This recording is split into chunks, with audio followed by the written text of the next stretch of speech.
बहुत सीधे सीधे काम करता है बेचारा, बड़ा ही निहायत शरीफ आदमी, लेकिन समय का मारा हुआ है बेचारा, और कुछ नहीं। जग्गी की फिल्म में कोई भी चाल जो है सीधी नहीं है। वो शतरंज के घोड़े के जैसा ढाई घर पता नहीं कहाँ से आता है।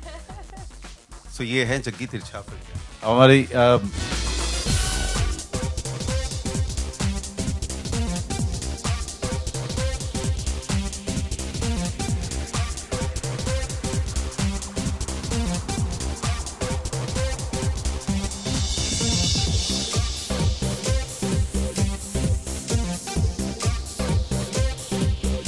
संजीव जी, बड़े पर्दे पर ट्रेलर पहली बार, कैसा लग रहा है आज? बहुत ही अच्छा। अच्छा संजीव जी, आप भी दिल्ली के ही हैं, और दिल्ली में एक ऐसा मतलब अनोखा ऐसा अजूबा, दिल्ली खुद एक शहर है जहाँ पे खूब सारे शहर एक साथ आ जाएं, पर पुरानी दिल्ली क्यों, कहानी बताने के लिए? पुरानी दिल्ली के अंदर मैं पैदा हुआ था, या पुरानी दिल्ली में मैं पैदा हुआ, वहीं पे पला बड़ा 12वीं क्लास तक। इस दरमियान, इस सारे 18 सालों के दरमियान मैंने ऐसे बहुत सारे कैरेक्टर्स देखे जिनको देख के मैं सिर्फ देखता ही रह जाता था कि इनका दिमाग कैसे चलता है, इनकी भाषा कैसी है, और ये सोचते कैसे हैं, ये अपनी लाइफ में हर मूव को करते कैसे हैं।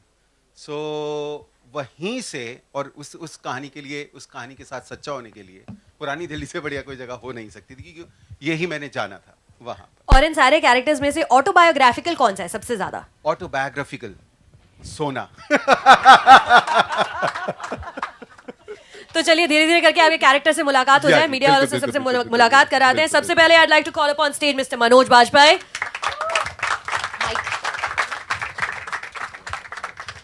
Manoj ji, good evening. Good evening sir, आपके किरदार का नाम है पप्पी, पर पप्पी इतने गुस्से में है वो किसी को पप्पी तो देने नहीं वाला, तो क्यों इतना हैरान परेशान है बेचारा पप्पी? नहीं, उसकी एक लव स्टोरी है और काफ़ी डेस्परेट सा है कि वो अपनी गर्लफ्रेंड से शादी करे, लेकिन बीच में जो है हवलदार वो जो तेजपाल है वो पनौती बना हुआ है, तो जिसके कारण उसको ये काम को अंजाम देना है, और बाकी सारे के सारे जो चक्के हैं उसको लाइटली ले रहे हैं क्योंकि उनका कुछ भी स्टेक पे नहीं है। लेकिन इसके लिए इसकी लड़की स्टेक पे है, तो इसलिए वो फ्रस्ट्रेटेड रहता है काफ़ी, और किसी का दिमाग उसके जैसे चल नहीं रहा है, सिंक में मिलता नहीं है, जिसके कारण उसे फ्रस्ट्रेशन होती है। तो ये पप्पी गैंग लीडर है? गैंग लीडर तो अब वो कहता है, लेकिन 3 ही लोगों का है। उधर उसका दूसरी तरफ का गैंग का वो जग्गी आ जाता है जो अपनी माँ बहन करा रहा होता है वहां पे। तो सर, ये जो आपकी पनौती है उनको भी बुला लेते हैं, अब मीडिया से रूबरू कराते हैं। मिस्टर के मेनन।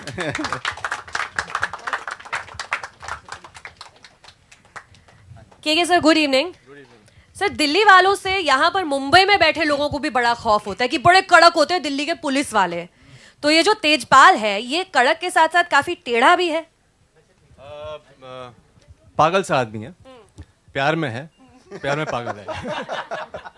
तो तेजपाल, आप का किरदार जो है पप्पी के लिए सबसे बड़ी पनौती है, जैसा ट्रेलर में भी उन्होंने कहा। आपके लिए सबसे बड़ी प्रॉब्लम कौन सी है इस पूरी फिल्म में? मेरा scooter Why is that? Start ही नहीं होता था। उसको स्टार्ट करने के लिए हमेशा जो उसके आसपास कैरेक्टर होता है वो उसमें किक लगाता है, उसको पुश करता है, तब जाके वो स्कूटर चालू होता है। Fabulous. All right, अभी एक और character, the one I am most intrigued about in this film. Can I have up on stage Mr. Vijay Raz? नमस्ते। नमस्ते विजय जी। जग्गी जो किरदार है, if I've read him right, उसको किसी का खौफ नहीं है, ना नर नारी का, ना ऊपर वाले का। तो जग्गी के बारे में प्लीज हमें कुछ बताएं मीडिया को। इस पिक्चर में सबसे शरीफ कोई आदमी है अगर, वो जग्गी है। नाम उसका जग्गी तिरछा है, वो शायद मेरे को देख के इसने, क्योंकि मैं टेढ़ा चलता हूँ, बट बहुत सीधे सीधे काम करता है बेचारा, बड़ा ही निहायत शरीफ आदमी, लेकिन समय का मारा हुआ है बेचारा, और कुछ नहीं। जग्गी की फिल्म में कोई भी चाल जो है सीधी नहीं है। वो शतरंज के घोड़े के जैसा ढाई घर पता नहीं कहाँ से आता है। ये है जग्गी तिरछा फिल्म के अंदर। हमारी 7 महीने जो है ये फिल्म सेंसर में इधर से उधर घूमती रही, उसका सबसे बड़ा कारण जो था जग्गी था। क्योंकि मैं ये मान सकता हूँ, मैं ये मान सकता हूँ। All right, now I would like to call upon stage अपार शक्ति खुराना। अपार या मिस्टर खुराना, अगर आपको रियल लाइफ में कोई जानता है पहचानता है तो सबको मालूम है कि आप एक निहायत ही पोलाइट और प्यारे किस्म के हमेशा खिलखिलाते रहते आई इंसान ट्राई हैं। To be. तो ये खप्पे का किरदार आप how did you become Khappe for सात चक्के? जो आपने पोलाइटनेस की बात करी ना, जो मैं फर्स्ट डे शूट पे पहुंचा तो वर्कशॉप वगैरह हो चुकी, सब कुछ, सब एक दूसरे को जान चुके थे। तो मैं एंटर किया तो हग्गू एक और कैरेक्टर है जो भी पहुंचा नहीं है, मैं व्हाट्सअप हग्स, उन्होंने से पूछा ये कैरेक्टर में नहीं लड़का है, अभी जीके नहीं बाहर निकला है इसमें से, अभी ये साउथ, अभी भी साउथ इंडिया व्हाट्सअप कर रहा है। उसके नेक्स्ट डे से सॉरी टू से मतलब सीधा ओ बैक, क्या हाल है बैंशोद, क्या हाल है हग्गू so it was that, you know, cut to that, it was very difficult। हाँ, पोलाइट अपार शक्ति यहाँ से नॉट सो पोलाइट हो गया इसके बाद से। वेरी एक्साइटिंग है, और वेरी एक्साइटिंग। फिल्म की शूटिंग के दरमियान अगर कोई भी डल मोमेंट आता था तो ये अपार शक्ति खुराना थे जो कि एक गिटार लेके बैठ जाते थे और गाना गाते थे और सबको बहुत खुश और एंटरटेन रखते थैंक थे। You for tolerating me sir. Sir, अपार शक्ति खुराना के रेडियो के दिनों में हम बोला करते थे कि इनको माइक की जरूरत नहीं है, ये बिना माइक के ब्रॉडकास्ट कर सकता है, ऐसी इतनी बुलंद आवाज है इस लड़के की। क्या बात। Thank you so much. Now in this entire star cast, the only woman holding her own, Aditi Sharma.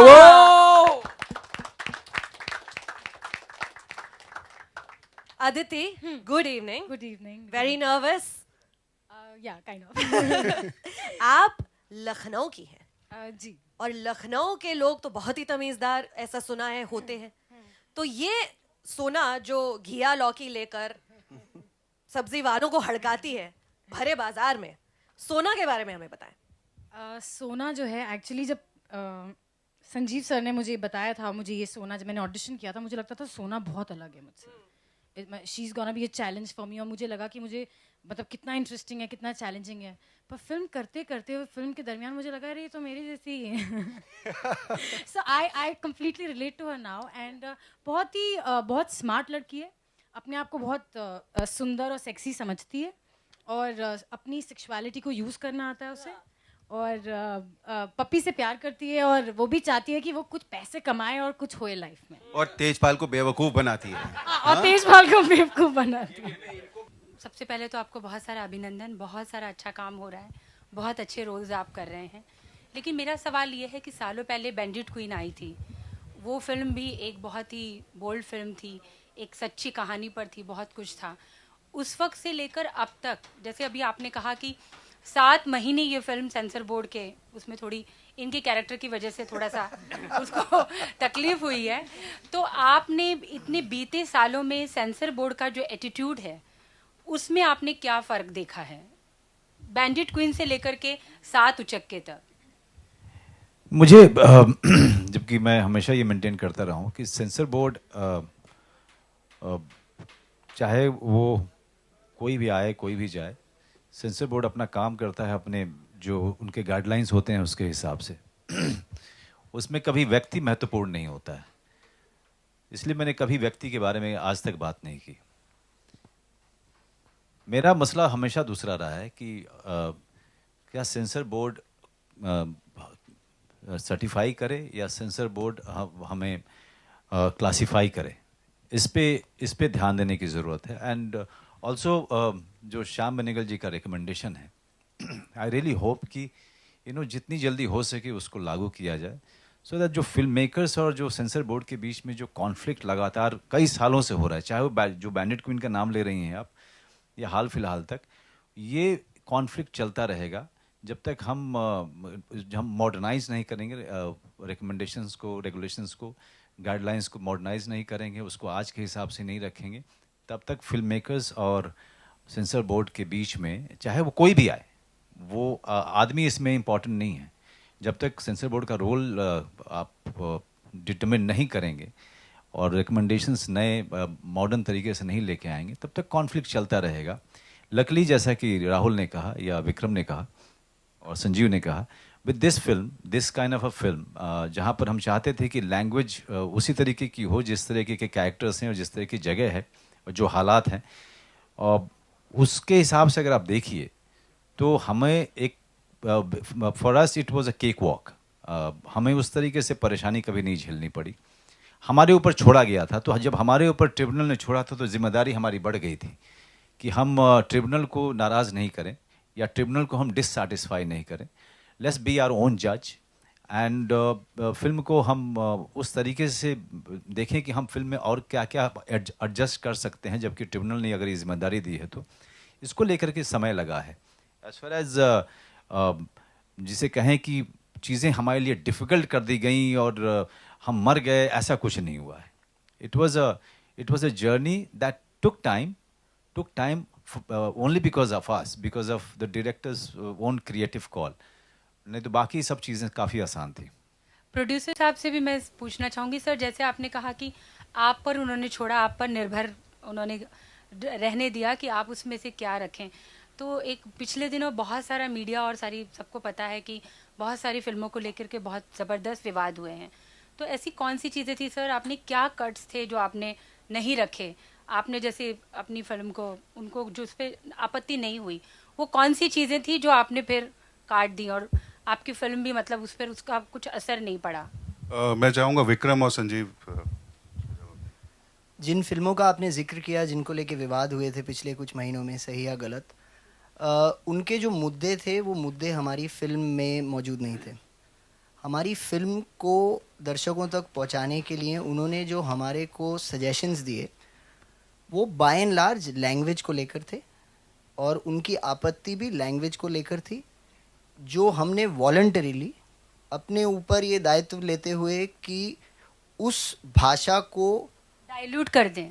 Dilute नहीं, डाइल्यूट वर्ड आप मुझसे सुनना चाहेंगे तो मैं बोलूँगा नहीं, तो उस भाषा को उस हिसाब से ट्वीक करें कि हर वाक्य का, हर डायलॉग का, हर कैरेक्टर का जो महत्व और मतलब है वो रह जाए, लेकिन साथ में जो कंप्लायंस है कि आज ये देखना पड़ता है गालियाँ जो हैं वो सिर्फ गालियों के तौर पर नहीं है, वो ऑफेंसिव ना हो जाए, किसी व्यक्ति विशेष, धर्म, संगठन के खिलाफ ना हो जाएं, ये सब देखते हुए उसको ट्वीक किया गया था। लेकिन आपको ये भी बताऊंगा कि इतने सपोर्टिव थे हमारे को ट्रिब्यूनल में, जब दूसरी बार और फाइनल बार हम लोग गए, वो वॉलंटरी कट्स उन्होंने सराहे और इमीडिएटली सर्टिफिकेट इशू सर कितने कट्स थे? हमारी फिल्म में टोटली 176 डिस्कशंस थे, जिसमें से 60% अलाउ हुए हैं और रेस्ट हमने खुद से कट्स लेकर मॉडिफाई किया है। लेकिन एक इम्पॉर्टेंट चीज़ है, एक भी जगह ना बीप हुआ ना म्यूट हुआ। फुल क्रेडिट टू संजू कि किस तरीके से इन्होंने वो लैंग्वेज को रिप्लेस किया और सब कुछ रिटेन किया। Thank you sir. You welcome. Modifications, no cuts. Questions?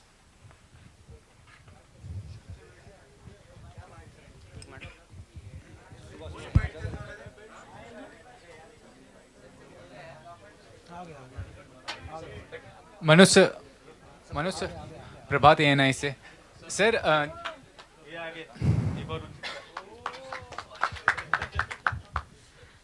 Nitin Bhasin जिन्होंने हग्गू का किरदार फिल्म में बनाया है, ये फिल्म के अंदर में लॉक स्मिथ थे।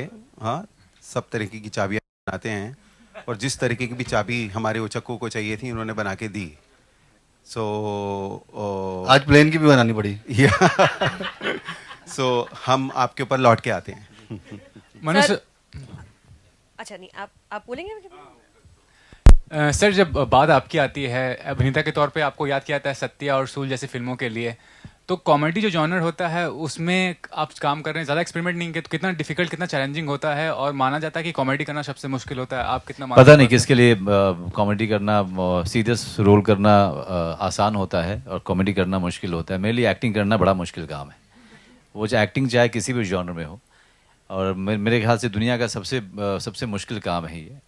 वो जॉनर चाहे अलग हो सकते हैं, मेहनत उसी तरीके की लगती है, दिमाग उसी तरीके का लगता है, परेशानी उसी तरीके की होती है, और जब अच्छा काम होता है तो खुशी उसी तरीके की मिलती है।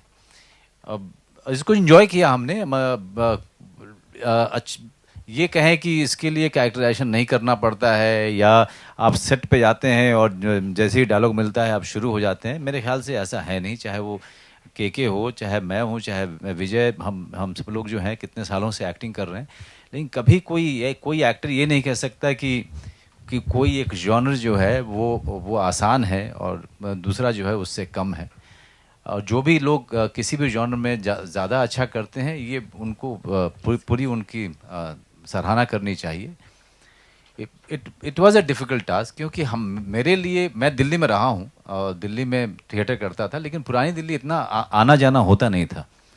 लेकिन जो भी सुना था या थोड़ा बहुत जो देखा था, या जो जा कर के वहाँ पर फिल्म के पहले जा कर के देखा, या संजू से जो चीज़ें ली, जो बाकी विजय वगैरह को देखता था, क्योंकि विजय तो वहाँ पैदाइश है, तो विजय वगैरह से भी काफ़ी, या फग्गू हुआ, जतिन हुआ, इन सब लोगों से जो चीज़ें देखता था उसको आप ऑब्जर्व करते रहिए। Actors feed of each other, तो वो चीज़ें सीखना, फिर उसको वहीं पे करना, तो माइंड को बहुत अलर्ट रखना पड़ता है।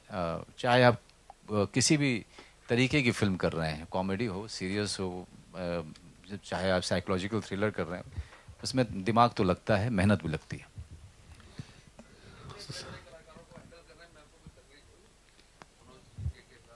बिल्कुल नहीं, किसी भी तरीके की तकलीफ नहीं आई, क्योंकि ये सब के सब लोग जो हैं इतने इतने इतने इतने प्रोफेशनल लोग हैं, and all of them were like fully there, और किसी तरह की कोई तकलीफ नहीं। विजय कह रहा है कि पुलिस का भी बंदोबस्त था वहाँ पे। एक पुलिस वाला रखा हुआ था।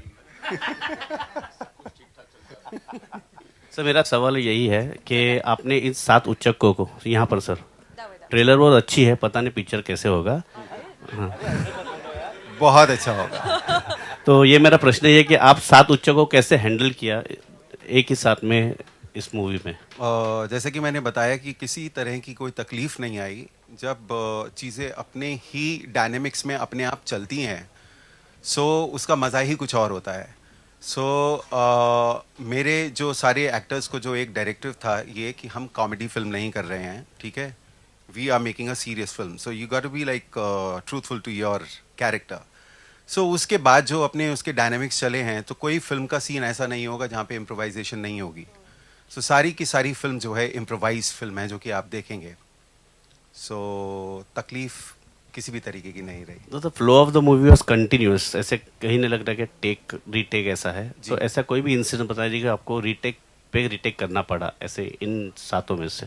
इन 7 में से रीटेक पे रीटेक करना पड़ा उस एक शॉट के लिए? एक शॉट के लिए, एक वो टेक्निकली एक शॉट ऐसा था जहाँ पे हमको काफ़ी रीटेक करने पड़े, जहाँ पे अल्टू नाम के किरदार हैं जो कि अपने कुत्ते के साथ में घूमते रहते हैं, और उन्हें जग्गी से जो है कुछ पैसे लेने हैं। जग्गी ने उनके साथ कुछ स्कैम किया था, सो वो फिल्म में वो पैसे मांगते हुए ही दिखाई देते हैं।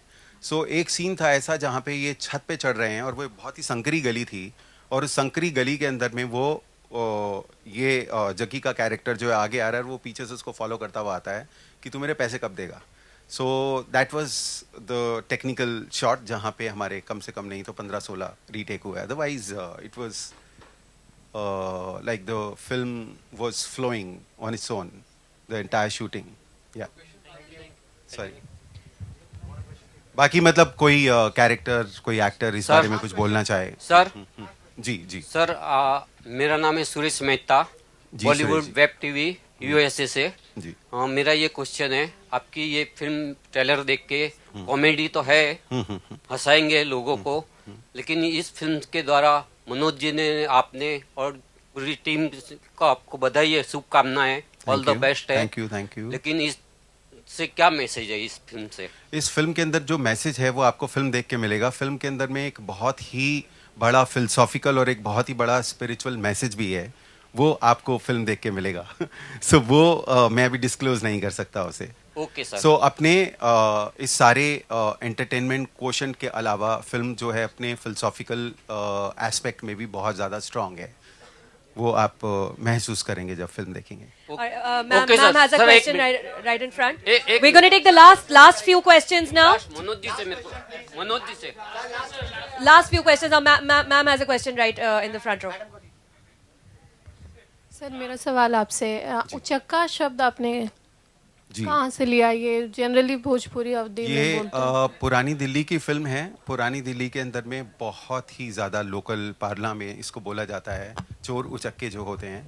सो चोर जो हैं वो थोड़े सीरियस होते हैं, उचक्के जो है वो पेटी थीव्स होते हैं, ठीक है, थोड़े कम सीरियस चोर होते हैं। सर बेवकूफ़ बोल दीजिए। हाँ, थोड़े से बेवकूफ़ चोर होते हैं। या Okay, someone had a question there. Sir आप बोल दीजिए, खड़े होके बोल दीजिए। Please go right ahead.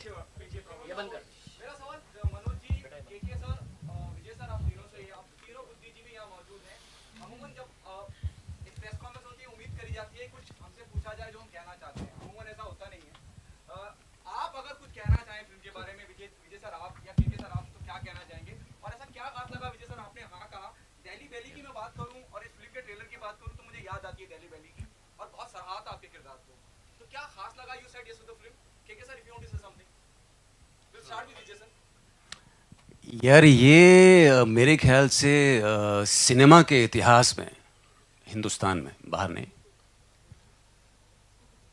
अब तक की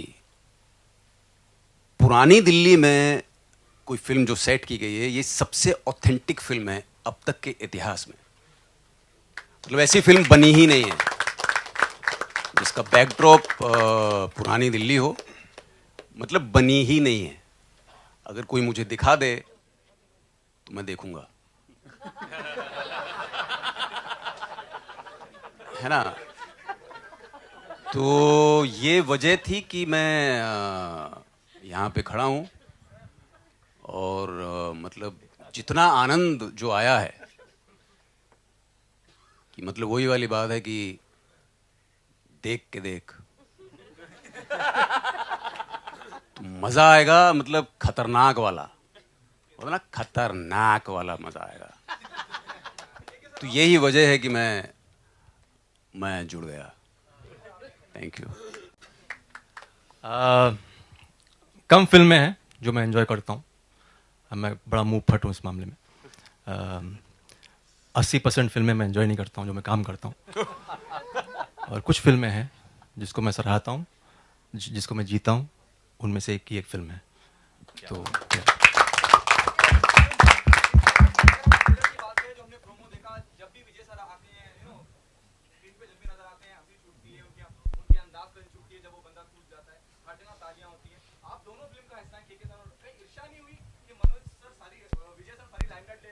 हम चाह रहे थे कि कोई ना कोई हंसाए यार. कोशिश इसी बात की थी. अगर विजय कर रहा था तो हमारे लिए जो है और अच्छी बात थी.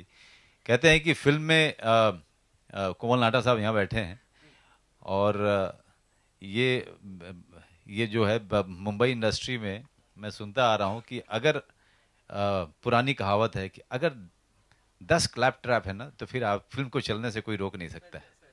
सट है. एक मनोज भाई, एक चीज और होती है ना कि जब लोग बैठे हैं, सारे दोस्त लोग हैं, किसी एक ने चुटकुला सुनाया, सब लोग हंसे, तो बाकी लोग उससे ईर्ष्या थोड़ी करते हैं. कैसे करेंगे? नहीं. और दूसरी बात क्या है, और दूसरी बात क्या है कि on a very serious note I must say कि जो एक्टर्स होते हैं ना वो बड़े सेल्फिश टाइप के होते हैं. वो सेल्फिशली एक दूसरे से सीख रहे होते हैं. तो भले ही वो बताए नहीं, लेकिन चूंकि हम लोग कुछ अलग एजुकेशन से आते हैं, अलग बैकग्राउंड से आते हैं, तो यहाँ पे बता के भी हम सीख लेते हैं कि चाहे विजय राज हो, चाहे के हो, या फिर जो ये जितने सारे अदिति और अपार शक्ति, जतिन, विपुल और ये नितिन, हम लोग लगातार जो है ना एक दूसरे को देख करके कई सारी चीज़ें जज्ब कर रहे होते हैं. और लकी फॉर अस कि all of us come from theatre background.